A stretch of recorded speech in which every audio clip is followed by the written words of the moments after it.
Bonjour à toutes et tous. Je tenais à m'exprimer ce matin, nous sommes le mercredi 18 janvier, en cette veille de grande mobilisation nationale. En effet, vous êtes nombreux à nous écrire ou à laisser des messages divers et variés sur les réseaux pour nous solliciter et savoir quelle est la position d'Ensemble pour les libertés, donc ce parti politique que je préside, concernant la réforme des retraites.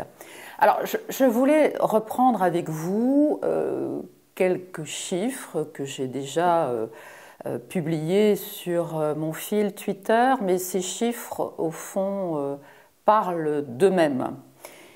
La CADES, vous savez, cette caisse qui avait été créée pour mettre fin, ou en tout cas compenser le fameux trou de la sécurité sociale, cette caisse va dégager en 2024 plus 24 milliards.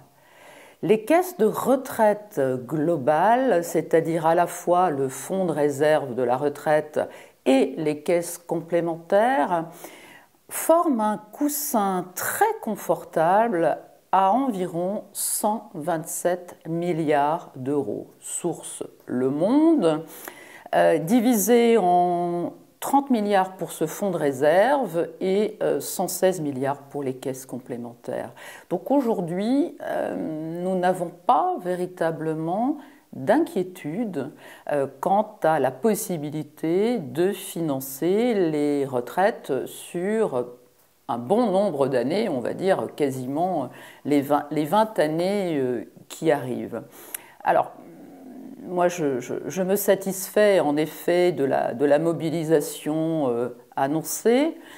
Vous comprenez que Ensemble pour les libertés est contre cette réforme, puisque à la fois sur le fond, je viens de l'expliquer, mais également sur la forme, nous ne pouvons pas valider ce travail qui n'a pas été effectué, justement. Il n'y a pas eu suffisamment de discussions, suffisamment de négociations avec les syndicats. Bon, je sais que parler des syndicats, c'est toujours un sujet très sensible parce que malheureusement, ces derniers temps, les syndicats n'ont pas suffisamment pris part à la défense des professionnels suspendus. Je vais y revenir. Mais les syndicats, demain, je pense, vont être complètement dans leur rôle et cette mobilisation doit être forte et envoyer un message extrêmement puissant à ce gouvernement qui, plus que jamais, continue à faire n'importe quoi. Et d'ailleurs, je pense que très clairement, il y a une forme de crainte, puisqu'on voit les soldats de Renaissance, hein, les fameux députés, le porte-parole également, qui se mettent en ordre de marche depuis plusieurs jours dans un brouhaha d'arguments totalement fallacieux et inaudibles pour les citoyens français. Et surtout, quelque chose qui m'a profondément choquée, Aurore Bergé qui annonce déjà en fait le passage en force de cette réforme des retraites, puisque elle a évoqué les grévistes et le fait qu'une poignée de grévistes à peine considérés comme des empêcheurs de tourner en rond, pour ne pas dire un mot plus fort, devraient être contraints à arrêter. Donc en fait, on voit bien que l'idée de ce gouvernement est de passer une fois de plus en force, le fait de passer le projet de loi retraite aussi au moment du projet de loi de finances de la sécurité sociale, permettra sans aucun doute de faire un énième 49.3, puisque c'est devenu l'habitude démocratique de notre État. Alors, les chiffres, je vous les ai dit, donc je les répète, 150 milliards de côté, confirmés par le Conseil d'orientation des retraites. Donc le fond, la forme, et surtout, on est dans un très très mauvais timing. Vous êtes tous épuisés, les Français en ont plus qu'assez de tout ce qui s'est passé depuis 3 ans. Ils sont confrontés aujourd'hui à une inflation record, hein. On est entre 10 et 15% d'inflation, les prix à la pompe. Aller faire ses courses devient extrêmement compliqué pour bon nombre d'entre vous. La paupérisation s'aggrave, le nombre de citoyens qui passent dans la catégorie de la grande pauvreté augmente, hein. On est quasiment à 11 millions de citoyens français. Alors, est-ce que c'est de la provocation de la part du gouvernement? Est-ce que c'est, comme à son habitude, on va dire, un acte, une fois de plus, totalement irréfléchi, qui nous démontre que tous ces ministres et ce gouvernement ne sont absolument pas à la hauteur, et surtout pas du tout dans le respect des Français. Un petit rappel aussi qui va, je pense, contribuer à sans doute vous faire comprendre de quelle façon on se moque des citoyens. Un rappel, en 2019 et 2020, pour préparer cette réforme, donc, qui consiste à allonger le temps de la retraite, l'État a de nouveau demandé conseil à McKinsey à la hauteur de plus d'1 million d'euros, ce qui est profondément scandaleux. Donc, Ensemble pour les libertés affirme être contre cette réforme. J'ai été également très sollicitée sur un sujet, celui de la suite, hein, de la gestion de la crise sanitaire, et surtout quid des injections Covid.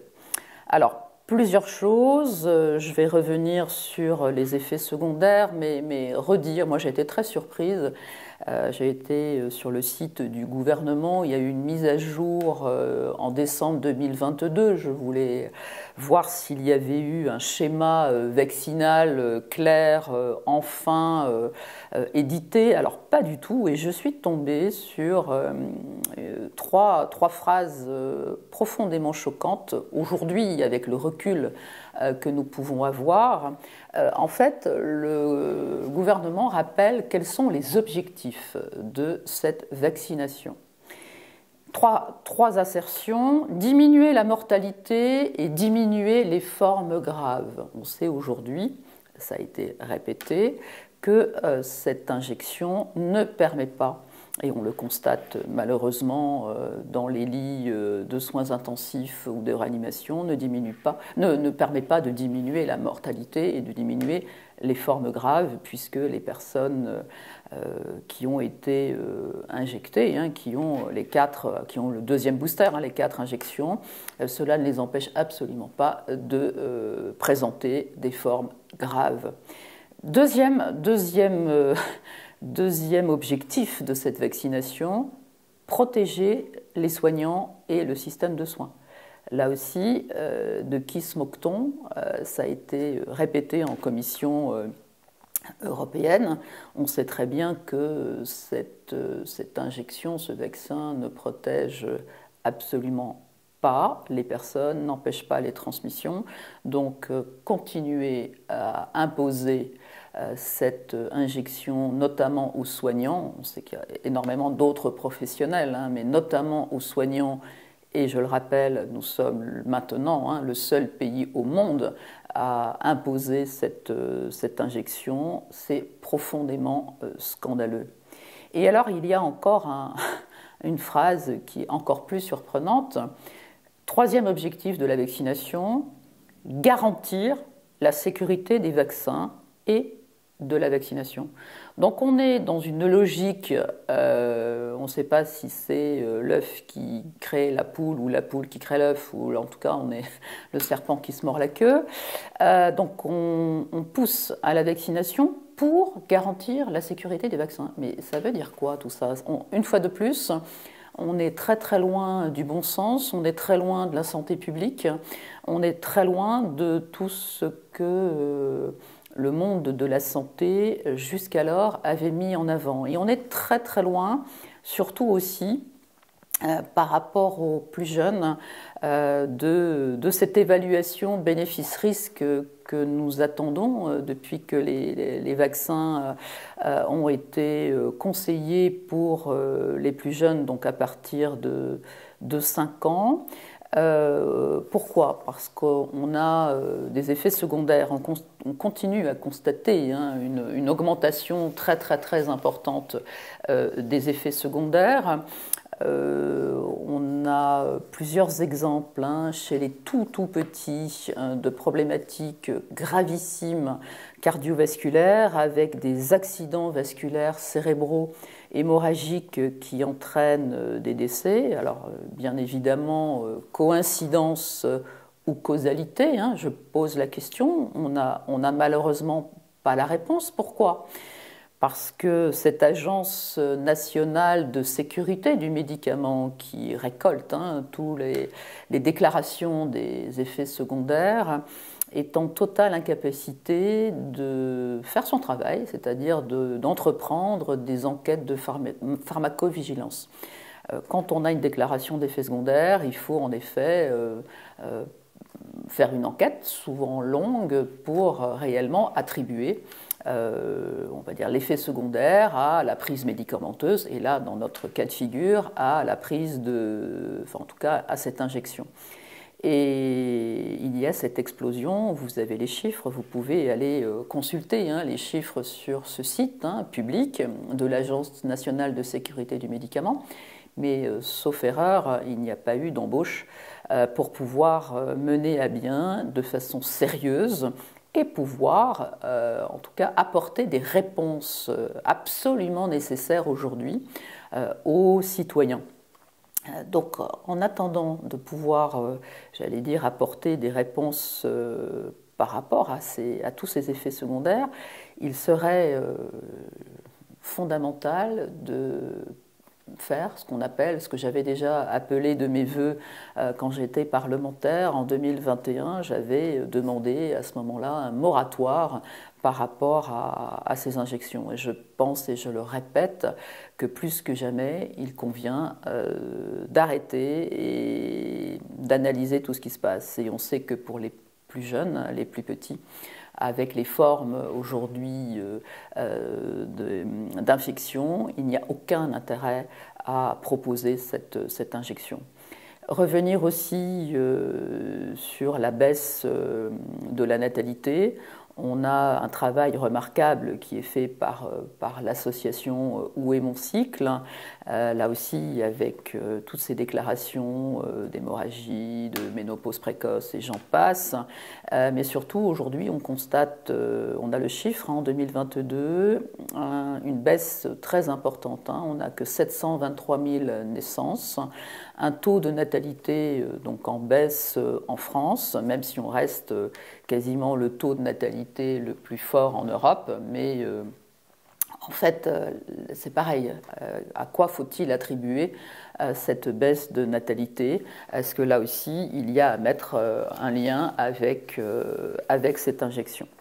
Alors, je voulais peut-être juste aussi, on m'a beaucoup interrogé sur les chiffres de surmortalité globale. À ce stade, je pense qu'il faut rester encore prudent. Si on regarde, et je pense que les données de l'INSEE sont particulièrement fiables en France, on n'a pas encore, enfin je veux dire, on ne peut pas mettre clairement un lien entre ces 95 000 décès qu'il y a eu en plus en 2022 par rapport à, j'allais dire, les attribuer soit à l'infection Covid, ce que fait très largement le gouvernement en parlant de surmortalité due au Covid, où il faut être extrêmement prudent aussi en attribuant ces décès peut-être là aussi aux effets graves de la vaccination. Pourquoi ? Parce que je rappelle qu'il y a 2 millions de personnes âgées en plus ayant donc 70 ans et plus, c'est le post-baby boomer, et que donc si on calcule de façon très strict, hein, en appliquant non pas un modèle mathématique, mais le modèle de standardisation des courbes sur les décès attendus. On ne sort pas en fait des chiffres de décès attendus, donc encore une fois mis en perspective par rapport au nombre de personnes âgées supplémentaires. Voilà, donc ça c'était les réponses que je souhaitais apporter de façon très simple ce matin.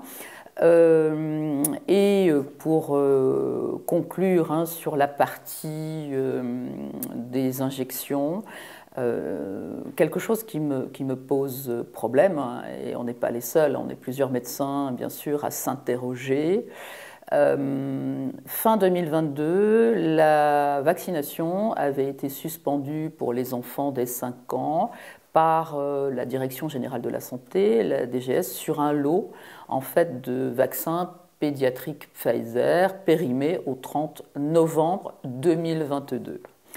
Et en fait, ce qui est profondément choquant, c'est que la Direction générale de la santé vient de remettre les mêmes lots sur le marché grâce à un coup de baguette magique habituel de l'Agence européenne du médicament, l'EMA, qui a donné un feu vert pour prolonger en fait la date de péremption de ces lots qui étaient périmés donc fin d'année dernière. Et alors on a beau regarder s'il y a des études qui pourraient nous rassurer, en fait, des études portant sur la stabilité supplémentaire, il n'y a absolument aucune trace de ces études. Donc on change les étiquettes, on continue à injecter les enfants, quid des conséquences, et je dénonce cette prolongation. Et voilà, tout à l'heure je parlais de ma recherche sur le schéma clair et validé scientifiquement, bien sûr, schéma de vaccination.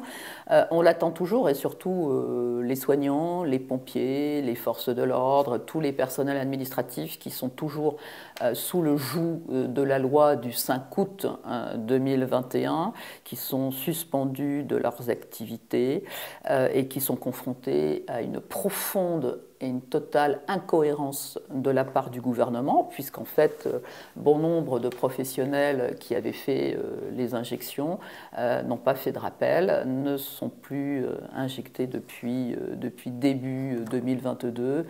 Donc, quid de cette profonde injustice pour ceux qui ont été écartés? Et je l'ai dit tout à l'heure, je le répète, la France est le seul pays au monde aujourd'hui qui continue à être aussi incohérent, injuste.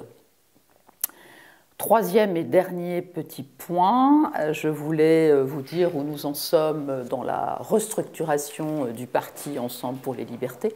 Là aussi, vous êtes nombreux. Alors j'en profite, vous allez recevoir notre newsletter de janvier avec bien sûr les vœux que je n'ai pas redits ce matin, mais j'avais déjà fait plusieurs petits messages en ce sens. Mais surtout, nous avons pris l'habitude de cette newsletter régulière. Si vous ne la recevez pas, regardez dans vos spams, et si même dans vos spams vous ne trouvez rien, vous nous faites un petit message, un petit mail pour qu'on vérifie vos coordonnées pour que vous puissiez bien sûr la recevoir. En termes de restructuration, 4 nouveaux référents. Vous savez que nous avons des référents dans toutes les régions. Donc une nouvelle référente en Île-de-France, une nouvelle référente en Auvergne-Rhône-Alpes, donc Isabelle en Île-de-France, Patricia en Auvergne-Rhône-Alpes, un nouveau référent, Jean-Michel en Bourgogne-Franche-Comté, et Brigitte, qui est notre nouvelle référente des Français de l'étranger. Nous sommes en train aussi, un peu plus de temps en ce qui me concerne, de travailler sur la refonte du site internet. Donc vous aurez un site internet tout nouveau, tout neuf, vraisemblablement pour mi-février. Et vous verrez, c'est un site qui vous permettra de trouver toutes les informations nécessaires et quelque chose qui sera beaucoup plus interactif. Et peut-être que vous l'avez déjà remarqué, si vous avez pensé à renouveler votre adhésion ou si vous voulez nous rejoindre, nous avons une nouvelle plateforme de paiement, Monetico, qui est tout à fait efficace. Il n'y a plus les bugs que nous rencontrions précédemment sur l'autre plateforme. Donc voilà, ce petit rappel, n'oubliez pas de renouveler votre adhésion. Nous en avons besoin pour les différentes actions. Et voilà, je crois que j'ai fait le tour ce matin de ce que je voulais vous dire. Et à très bientôt pour la suite, j'allais dire. Et peut-être que je reprendrai régulièrement cette forme de dialogue avec vous parce que vous êtes très très nombreux à continuer à nous écrire. Merci et bonne journée.